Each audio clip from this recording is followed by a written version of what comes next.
당신이 오늘 이 이야기를 듣고 나면 평생 함께 늙어가던 친구가 왜 단 며칠 만에 인생 전체를 걸어버렸는지, 그리고 우리가 흔히 말하는 리딩방이나 수익 보장이라는 말 한마디가 어떤 식으로 한 사람의 마음을 파고들어 흔들어 놓는지 조금 더 또렷하게 이해하게 될 겁니다.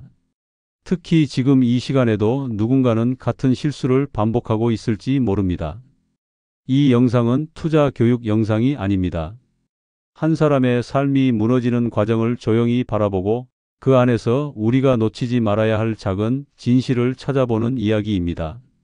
이 사연을 보내주신 분은 제 이야기도 아니고 제 아버지의 본 이야기와도 조금 다릅니다. 하지만 제 아버지와 아주 가까운 분, 제가 어린 시절부터 삼촌이라 부르던 한 어른의 이야기입니다. 삼촌은 혈연으로 연결된 친척은 아니었지만 우리 집에서는 늘 식구처럼 함께한 분이었습니다. 명절이면 우리 집에 들러 떡국을 같이 먹었고 제가 학교에 다닐 때는 책가방이 찢어지면 직접 꿰매주던 분이기도 했습니다. 평생 손으로 일한 사람의 말투는 유난히 따뜻한데 삼촌도 그런 분이었습니다. 삼촌의 일이 벌어진 건 얼마 되지 않은 일입니다. 그날 이후로 아버지는 종종 말합니다. 사람 마음이 이렇게 무너질 수도 있구나. 그걸 봤다라고. 아버지와 삼촌은 어렵던 시절부터 서로 의지해 온 사이였습니다.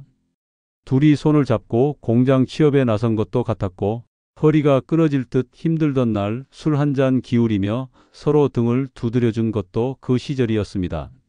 그런 친구가 어느 날 갑자기 무너졌다는 건 아버지에게도 제게도 큰 충격이었습니다. 삼촌은 올해 70이 넘었습니다. 평생 목공 일을 하며 살아왔습니다. 거칠지만 정직한 손으로 평생 가구를 만들어 왔고 돈이 없어도 일을 잘하면 믿음은 쌓이는 법이라며 성실함을 자랑으로 삼던 사람이었습니다. 동네 사람 누구에게나 믿음직한 손이었고 아이들이 쓰는 작은 책상 하나도 정성을 들여 만들어주는 그런 분이었습니다. 그런 삼촌이 어느 날 갑자기 생전 처음 보는 사람들의 말에 흔들려 자신의 노후 자금을 거의 잃어버렸다는 건 우리 가족에게는 말로 설명하기 어려운 충격이었습니다. 삼촌이 코인을 처음 접한 계기는 아주 소박했습니다. 어느 초가을 날씨 좋은 오후 경로당에서 평소처럼 장기 두던 날이었습니다. 그날 경로당에서는 평소보다 사람이 적었고 삼촌은 벽 쪽 의자에 앉아 차를 마시며 장기를 두고 있었습니다. 상대는 삼촌보다 5살 어린 분이었는데 대국이 끝난 뒤 그분이 핸드폰을 꺼내며 말문을 열었습니다. 형님, 요즘 이걸로 돈 번 사람들 진짜 많다던데요. 내가 아는 사람은 일주일 만에 몇 배를 벌었다니까. 삼촌은 처음엔 그냥 웃어 넘겼습니다. 에이, 그런 게 어디 있어. 세상에 쉬운 돈이 어딨냐? 하지만 그 말을 꺼낸 사람은 매우 진지한 얼굴이었습니다. 그리고 곧이어 이런 이야기를 덧붙였습니다. 형님, 이건 우리 같은 사람들도 할 수 있다니까요. 진짜 전문가가 알려주는 방이 있는데 거기서 알려준 대로만 하면 된대요. 형님도 한번 들어가 보세요. 공짜라는데? 공짜라는 데라는 말은 사람 마음을 참 기묘하게 흔듭니다. 경계심을 순식간에 무너뜨리고 그럼 한 번쯤은 들어가 봐도 되겠지라는 생각을 들게 합니다. 그날 삼촌은 집에 돌아와서도 그 말을 떠올렸습니다. 평소 같았으면 그냥 지나쳤을 텐데 요즘 들어 삼촌도 생활비 때문에 조금 걱정이 많았던 시기였습니다. 물가는 계속 오르고 연금은 그대로고 병원비도 자꾸 늘어가는 시기였으니까요. 그날 밤 삼촌은 결국 사람들이 말한 그 링크를 눌렀습니다. 카카오톡 채팅방이 열렸고 투자 전략 무료방이라는 이름이 떴습니다. 방에는 수백 명의 사람들이 들어와 있었고 그들은 모두 한 가지 말만 하고 있었습니다. 오늘도 수익 감사합니다. 대표님 진짜 대박입니다. 이 방 아니었으면 저 지금도 빚 갚고 있었을 겁니다. 삼촌은 그 메시지들을 읽으며 마치 새로운 세계에 발을 들여놓는 느낌을 받았습니다. 사람들의 말은 매우 생생해 보였고 그들의 감탄은 진심 같았습니다. 시니어 세대에게 가장 위험한 순간이 바로 이런 순간입니다. 남들이 벌었다는 말은 자극이 아니라 위안으로 다가오고 나만 뒤처지는 건 아닐까 하는 불안이 곁에 붙기 때문입니다. 며칠 동안 삼촌은 아무것도 하지 않고 그 방을 지켜보기만 했습니다. 하지만 방 분위기는 점점 더 뜨거워졌습니다.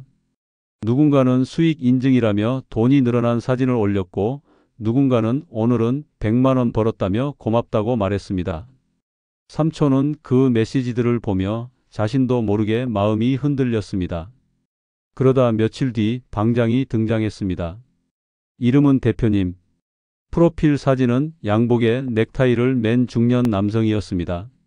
삼촌보다 한참 젊었지만 말투는 굉장히 자신감 있어 보였습니다. 오늘 무료로 드리는 종목은 이것입니다. 그 말 한마디에 방 안은 폭발하듯 반응했습니다. 삼촌은 그날 처음으로 작은 금액을 넣었습니다. 오랫동안 아껴둔 생활비 일부 10만 원 정도였습니다. 이 정도면 괜찮겠지 하는 마음으로 시작한 작은 시도였습니다. 그런데 며칠 뒤 놀라운 일이 일어났습니다. 삼촌이 산 코인이 실제로 올랐습니다. 휴대폰 화면에 초록색 숫자가 나타났고 수익이 조금 생겼습니다. 그 순간 삼촌은 자신도 모르게 화면을 몇 번씩 들여다보며 중얼거렸습니다. 이런 것도 되는구나. 세상이 참 달라졌네. 하지만 그건 이 이야기에서 가장 잔인한 순간이었습니다. 작은 성공은 사람 마음을 깨트리는 가장 효율적인 도구이기 때문입니다. 그리고 삼촌이 조금씩 그 방에 빠져들 무렵 방에서는 새로운 공지가 올라왔습니다. 무료방은 여기까지입니다. 앞으로 진짜 투자는 VIP방에서 진행됩니다. VIP방. 그 이름은 삼촌에게 묘한 자극을 주었습니다. 마치 특별한 사람들만 들어갈 수 있는 공간 같았습니다. 그 순간부터 방에서는 VIP를 추켜 세우는 메시지가 쏟아졌습니다. VIP 들어가면 인생 바뀜. 무료방은 그냥 맛보기 수준. 대표님은 진짜 전문가. 나 이분 덕에 살았다. 사람들의 말과 화면 속 분위기는 삼촌의 마음을 밀어붙이고 있었습니다. 그리고 삼촌과 장기를 두던 그 동네 후배가 다시 말했습니다. 형님, 나도 이번 달 VIP 들어갑니다. 환불 보장이라니 걱정할 거 없다니까요. 환불 보장이라는 말, 사람을 속이는 가장 단순하지만 가장 강력한 문장입니다. 삼촌은 결국 VIP방 가입비 30만 원을 냈습니다. 그리고 그 순간부터 삼촌의 인생은 조용히 기울어 내리기 시작했습니다. VIP방은 무료방보다 훨씬 조용했습니다. 사람들의 말투는 더 절박했고 방장은 더 권위적인 말투를 사용했습니다. 지금 이 코인 전부 매수하세요. 절대 흔들리지 마세요. 수익은 보장합니다. 그 말 한마디는 삼촌에게는 약속처럼 들렸습니다. 평생 일하며 정직하게 살아온 삼촌에게 보장이라는 말은 곧 책임지는 사람이라는 뜻이었습니다. 삼촌은 첫 매수에 100만 원을 넣었습니다. 노후를 위해 모아둔 적금 일부였습니다. 그리고 놀랍게도 코인은 며칠간 조금 올랐습니다. 삼촌은 다시 생각했습니다. 조금 더 넣으면 대출도 갚을 수 있고 손주들 용돈도 줄 수 있겠네. 그리고 결국 삼촌은 카드론을 받았습니다. 그날 이후의 이야기는 너무 빠르게 무너졌습니다. 코인은 갑자기 하락하기 시작했고 방장은 지금은 눌림목입니다 라고 말했습니다. 하지만 눌림목은 오지 않았습니다. 하락은 하락을 불렀고 200만 원은 100만 원이 되었고 100만 원은 몇십만 원이 되었고 결국 그마저도 거의 사라졌습니다. 그리고 그 순간 VIP방은 텅 비었습니다. 방장은 탈퇴했고 채팅은 막혔고 삼촌의 돈과 함께 VIP방도 사라졌습니다. 그날 밤 삼촌은 새벽까지 핸드폰을 쥔 채 거실에 홀로 앉아 있었습니다. 그리고 아주 작은 목소리로 자기 자신에게 말했습니다. 내가 왜 이랬을까? 아버지는 다음 날 아침 삼촌을 찾아갔습니다. 문을 두드리자 삼촌의 얼굴은 한눈에 봐도 밤새 잠을 못 잔 얼굴이었습니다. 눈가는 충혈되어 있었고 손은 조금씩 떨리고 있었습니다. 식탁 위에는 카드 대출 내역과 코인 가격 그래프가 섞여 놓여 있었고 삼촌은 그 앞에 멍하니 앉아 있었습니다. 형님, 나 큰일 났다. 아버지는 삼촌의 말을 듣고 아무 말 없이 옆에 앉았습니다. 그리고 천천히 삼촌의 손을 잡았습니다. 괜찮다. 일단 숨부터 쉬자. 괜찮다. 하지만 괜찮지 않았습니다. 삼촌은 그 일로 병원 응급실에 실려갔습니다. 극심한 스트레스와 고혈압 때문이었습니다. 지금 삼촌은 천천히 회복하고 있지만 마음속 상처는 쉽게 아물지 않습니다. 가장 친했던 친구에게조차 말하지 못했던 부끄러움, 사람을 잘못 믿었다는 자책, 그리고 노후를 통째로 잃을 뻔했다는 두려움은 여전히 삼촌 가슴 깊숙이 자리하고 있습니다. 이 이야기를 여기서 멈출 수 없는 이유는 삼촌과 같은 일을 겪는 사람들이 지금도 너무 많기 때문입니다. 이것은 단지 한 사람의 육체적 손실이나 재정 손실이 아니라 삶을 지탱해 온 신뢰와 인간관계가 무너지는 이야기입니다. 그리고 이 사연을 듣는 누군가가 그 위험한 순간에서 단 한 번이라도 멈춰서 스스로에게 묻는 시간을 갖게 된다면 이 이야기는 누군가에게 작은 구명줄 하나는 될 수 있을지도 모릅니다. 삼촌이 병원에서 퇴원하고 며칠이 지났을 때 아버지와 삼촌은 조용한 카페에 앉아 있었습니다. 햇빛이 유리창을 타고 들어오던 늦은 오후였고 커피가 식을 만큼 오래 침묵이 이어졌습니다. 둘은 평생을 함께 살아왔지만 이런 침묵은 처음이었습니다. 아버지는 삼촌의 손등을 바라보다가 조용히 입을 열었습니다. 너 그동안 얼마나 힘들었겠노? 삼촌은 한참 동안 아무 말도 하지 않았습니다. 그저 창밖을 바라보며 종이에 적힌 이자 내역서를 손에 쥔 채 가볍게 떨고 있었습니다. 그 떨림은 추위 때문이 아니었습니다. 불안과 후회의 흔들림이었고 자신이 스스로를 지켜내지 못했다는 자책에서 오는 떨림이었습니다. 형님, 내가 평생 사람 믿고 살아왔는데 이젠 모르겠다. 뭘 믿어야 되는지. 삼촌의 목소리는 마치 오래된 가구에서 나는 나무결 갈라지는 소리처럼 허약했습니다. 아버지는 삼촌의 그 목소리를 듣고 숨을 한 번 길게 내쉬었습니다. 그리고 커피잔을 내려놓으며 말했습니다. 야, 사람 믿는 게 잘못은 아니다. 근데 믿을 사람이랑 믿지 말아야 할 사람을 이제는 구별하기가 너무 어려워졌다. 우리 세대는 더 그렇지. 삼촌은 고개를 천천히 끄덕였습니다. 노년의 자존심은 쉽게 무너지지 않지만 무너지고 나면 그 상처는 오래 남습니다. 삼촌은 그 사실을 잘 알고 있었습니다. 내가 왜 그 방장이라는 사람을 믿었을까? 얼굴도 본 적 없는데. 아버지는 삼촌의 말에 천천히 답했습니다. 그 사람은 내가 믿을 만하게 만들려고 작정하고 바짝 다가온 거다. 너 혼자 잘못한 게 아니다. 삼촌은 갑자기 한숨을 내쉬었습니다.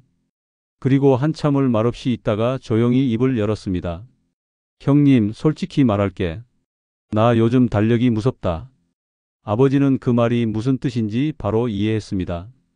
노후 대출의 이자일 수도 있고 한 달 한 달 밀려드는 생활비일 수도 있고 혹은 그저 하루가 지날 때마다 파손된 자존심이 더 크게 느껴지는 감정일 수도 있습니다. 아버지는 삼촌의 어깨에 천천히 손을 올렸습니다. 너 지금 숨 막힐 거다. 그치? 하루 종일 생각나고 누가 말 거는 것도 싫고. 근데 말이다, 지금 제일 필요한 건 돈이 아니고 너 혼자 이 일 끌어안지 않는 거다. 삼촌은 그 말을 듣고 그제야 눈을 살짝 감았습니다. 혼자 끌어안지 않는 거다, 그 말은 삼촌에게 필요했던 말이었지만 동시에 가장 받아들이기 어려운 말이기도 했습니다. 왜냐하면 평생 혼자 견뎌내며 살아온 사람에게는 누군가에게 기대라는 말 자체가 매우 어색한 부탁이기 때문입니다. 그날 이후 아버지는 삼촌과 거의 매일 통화를 했습니다. 대출 상환 계획을 함께 짜보기도 했고 정부 지원 상담센터 전화번호를 알려주기도 했습니다. 때로는 둘이 산책도 했고 때로는 시장에 가서 국수 한 그릇을 나눴습니다.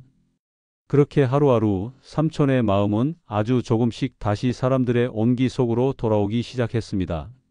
하지만 상처는 쉽게 지워지지 않았습니다. 삼촌은 집에 도착해 불을 켜고 거실에 앉아 있으면 언제나 그날의 기억이 떠올랐다고 합니다. VIP방에서 처음 보았던 메시지들, 대표님이라는 이름으로 날아오던 확신에 찬 문장들, 수익 인증이라던 이미지 파일들, 그리고 어느 날 갑자기 사라져버린 모든 대화창.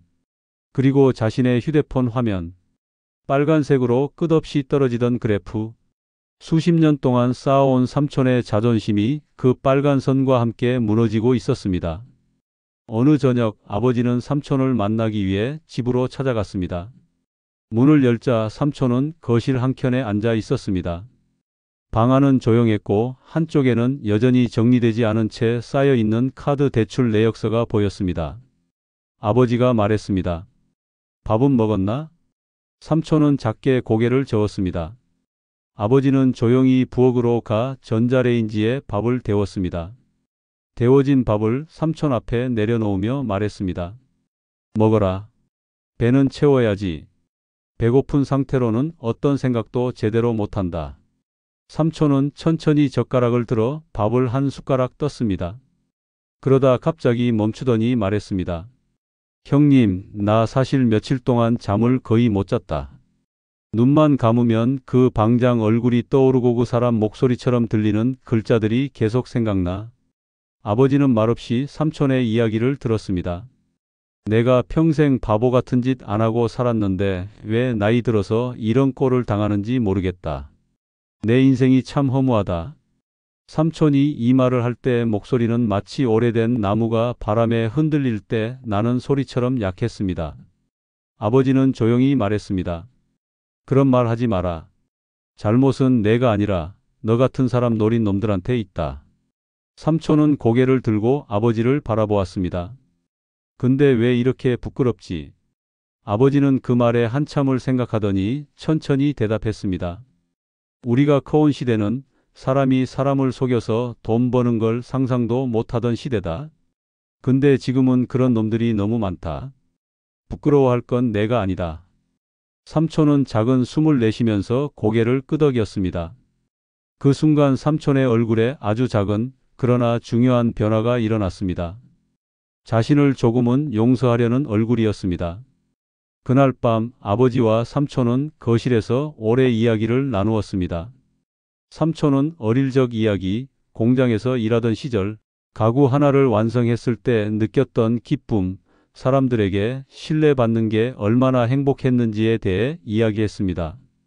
그 대화를 들으며 아버지는 깨달았습니다. 아, 이 사람의 마음을 무너뜨린 건 돈이 아니라 신뢰였구나. 돈은 다시 벌 수 있습니다. 하지만 자신이 평생 지켜온 신뢰가 한순간에 무너졌다고 느낄 때 그것은 돈보다 훨씬 큰 상처로 남습니다. 삼촌은 결국 심리상담도 받아보기로 했습니다. 가족들이 권한 것이 아니라 스스로 원해서였습니다. 내가 좀 무서워졌다고 말하며 상담실 문을 열었습니다. 상담이 끝나고 나오던 날 삼촌은 아버지에게 말했습니다. 형님, 상담사가 그러더라. 이런 일 겪은 사람들 요즘 진짜 많다고. 아버지는 고개를 끄덕였습니다. 그래, 너 혼자 아니야. 그 말은 삼촌에게 아주 커다란 위로가 되었습니다. 사람은 나만 이런 거 당했다고 생각할 때 절망합니다. 하지만 나만 그런 건 아니구나 하는 순간 조금이라도 걸을 힘이 생깁니다. 그것이 상처 회복의 첫 걸음입니다. 몇 주가 지나고 삼촌은 조금씩 일상을 되찾았습니다. 경로당에 다시 나가기로 했습니다. 물론 처음에는 망설였습니다. 그 공간에서 시작된 일이었기 때문입니다. 하지만 아버지는 말했습니다. 거기 돌아가야 산다. 집에만 있으면 더 무너진다. 삼촌은 조심스럽게 경로당 문을 열었습니다. 몇몇은 삼촌에게 무슨 일이 있었는지 이미 알고 있었고 삼촌은 조금 부끄러워 고개를 숙였습니다. 하지만 그중 한 분이 다가와 말했습니다. 다 그런다. 나도 비슷한 일 당할 뻔했어. 형님만 그런 거 아니다. 그 말에 삼촌은 잠시 멈칫했습니다. 그리고 그 사람이 건네준 따뜻한 종이컵 안에 믹스커피를 받아들었습니다. 그 작은 종이컵 속의 커피가 삼촌에게는 세상 어느 고급 레스토랑보다 큰 위로였습니다. 삼촌은 지금도 완전히 회복한 것은 아닙니다. 대출도 여전히 남아있고 아직도 가끔 그 방장의 메시지가 떠오를 때면 손이 떨립니다. 하지만 적어도 이제는 혼자가 아닙니다. 누군가와 이야기를 나누고 누군가에게 기대고 누군가가 곁에 있다는 사실만으로도 사람은 다시 조금씩 살아갈 힘을 찾습니다. 이 이야기를 들으신 분들이 있다면 혹시라도 주변에 비슷한 일을 겪는 분이 있다면 그분에게 제일 먼저 해줘야 할 것은 비판이 아니라 함께 있어주는 것입니다. 사람이 무너질 때 그 무너짐의 이유가 꼭 돈 때문만은 아닙니다. 대부분은 내가 잘못 살았나, 내가 바보인가, 내가 늙었구나, 이런 마음 때문입니다. 그리고 그 마음을 조금이라도 덜어주는 것은 지식이 아니라 곁입니다. 그러니 이 이야기가 누군가의 곁을 지켜줄 작은 불빛이 되기를 바랍니다. 며칠 뒤 삼촌은 오랜만에 아버지와 함께 동네 산책을 나갔습니다. 늦가을 바람이 천천히 골목을 스쳐 지나갔고 해가 서쪽으로 기울며 길바닥에 길게 그림자를 드리우고 있었습니다. 둘은 예전처럼 천천히 걸었습니다. 말이 많지 않아도 괜찮은 사이였기에 침묵은 부담이 아니라 함께 걷는 호흡처럼 느껴졌습니다. 그때 삼촌이 조용히 입을 열었습니다. 형님, 내가 이런 일을 겪고 나니까 세상이 참 무섭구나 싶다. 누가 내 옆에서 형님, 형님 하고 웃어도 이제는 그게 다 믿기지가 않아. 아버지는 고개를 천천히 끄덕였습니다. 사람 믿는 게 죄는 아니지. 근데 요즘은 우리가 젊을 때 살던 세상하고 다르지. 우린 정직하면 정직한 대로 돌아오는 세상에서 살았잖아. 지금은 그 반대인 경우가 많다. 삼촌은 한참을 듣고 있다가 말했습니다. 가만 생각해보니 내가 돈 때문에 무너진 게 아니더라. 사람을 잘못 믿었다는 게 너무 속상했다. 아버지는 그 말이 얼마나 깊은 상처인지 이해했습니다. 돈은 시간이 걸려도 어떻게든 조금씩 메울 수 있습니다. 하지만 신뢰는 한번 무너지면 다시 세우는데 시간이 매우 오래 걸리고 때로는 완전히 복구되지 않을 수도 있습니다. 근데 형님, 그런 생각도 들더라. 내가 너무 늙어서 세상이 어떻게 돌아가는지 모르니 이런 꼴을 당하는구나. 삼촌의 말은 사실 많은 어르신들이 속으로 하는 말이기도 했습니다. 내가 늙었다는 사실을 인정하는 것, 그것은 나이보다도 마음이 아픈 일입니다. 아버지는 그 말에 조용히 답했습니다. 그거 나도 똑같이 느끼고 있다. 근데 그게 부끄러운 게 아니다. 세상이 너무 빨리 변하는 거지 우리가 못 따라가는 게 아니야. 삼촌은 고개를 떨군 채 조용히 걸음을 멈추었습니다. 그리고 아주 천천히 주변을 둘러보았습니다. 어릴 적부터 알던 골목, 숨쉬듯 드나들던 상점들, 몸이 기억하는 동네의 냄새가 그대로 있었지만 스마트폰 속의 세계는 완전히 다른 세상이었습니다. 아버지는 그런 삼촌을 옆에서 지켜보다가 말했습니다. 너 뭐가 제일 서럽냐? 삼촌은 조금 망설이다가 천천히 말했습니다. 형님, 내가 일평생 남한테 피해 안 주려고 살았는데 이제 와서 내 가족들한테 피해 줄까봐 그게 제일 무섭다. 아버지는 그 말에 대답하지 못했습니다. 왜냐하면 그 말에는 나이가 들어갈수록 더 커지는 공포, 즉 가족에게 짐이 되는 것이 아닌가 하는 불안이 담겨 있었기 때문입니다. 이 감정은 노년의 가장 큰 고독이기도 합니다. 아버지는 천천히 손을 들어 삼촌의 등을 가볍게 두드렸습니다. 네가 무슨 피해를 줬노? 살다 보면 이런 일도 있고 저런 일도 있는 거다. 너 하나 흔들린다고 가족은 무너지는 거 아니다. 삼촌은 조용히 숨을 내쉬었습니다. 그 숨은 후회와 안도, 그리고 아주 작은 희망이 섞인 숨이었습니다. 정말 중요한 변화는 그날 이후 일어났습니다. 삼촌은 혼자만의 고통을 조금씩 내려놓기 시작했고 아버지는 매일 아침 삼촌에게 전화를 걸어 오늘 뭐하노? 산책은 하고 왔나? 약은 챙겨 먹었나? 이런 말들을 건넸습니다. 그 말들은 특별하지 않았지만 그 말들 사이에는 너 혼자가 아니되다라는 말이 담겨 있었습니다. 삼촌은 그 말들 덕분인지 조금씩 일상을 회복했습니다.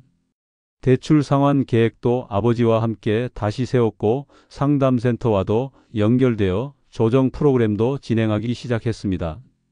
30년 동안 친구였던 아버지가 옆에 있다는 사실은 어떤 돈보다 큰 힘이 되었습니다. 며칠 뒤 아버지와 삼촌은 다시 경로당을 찾았습니다. 삼촌은 들어가기 전 잠시 문 앞에서 멈칫했습니다. 하지만 결국 조용히 문을 열었습니다. 문 안에는 평소처럼 커피향이 맴돌고 있었고 익숙한 얼굴들이 삼촌을 바라봤습니다. 그리고 누군가 먼저 다가와 말했습니다. 형님, 어디 아프셨나? 요즘 안 보이더라. 삼촌은 잠시 머뭇거리다가 고개를 숙이지도 않고 변명도 하지 않고 그저 조용히 말했습니다. 조금 힘든 일이 있었네. 그 말 한마디가 삼촌에게는 큰 용기였습니다. 그리고 그 말을 들은 동네 형님은 삼촌의 어깨를 토닥이며 말했습니다. 형님만 그런 거 아니다. 요즘 그런 사람들 많다더라. 힘내라. 삼촌은 그 말을 듣고 처음으로 아주 미세하게 웃었습니다. 그 웃음은 상처가 완전히 나았다는 웃음은 아니었지만 회복이 시작된 웃음이었습니다. 그날 저녁 삼촌은 아버지에게 말했습니다. 형님, 오늘은 좀 살 것 같더라. 아버지는 그 말을 듣고 고개를 끄덕였습니다. 그래. 사람은 혼자서는 못 산다. 옆에 누가 있어야 한다. 며칠 후 삼촌은 오랜만에 자신의 작업실로 내려갔습니다.